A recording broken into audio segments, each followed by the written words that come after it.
How to unblock someone on Signal. Hello everyone, welcome back to another video from Wake&Tech. If you previously blocked someone on Signal, you can unblock them at any time. First of all, open up your Signal application on your mobile device and then log into your account. After you're logged in, go to the top left corner and tap on your profile picture. In the pop-up menu, click on Settings.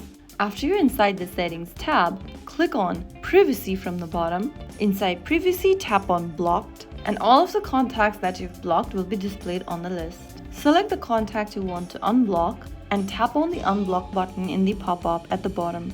Soon after you do that, the contact will be unblocked. Now they can send you new messages and make Signal calls to you again. Unblocking someone does not restore any messages or calls that were blocked while they were blocked. Signal does not notify the other person that you have unblocked them, and you can block the contact again at any time if needed. So that's how it's done. If you found the video helpful, don't forget to like, share, and subscribe to our channel. I will be back again in the next video. Thank you for watching.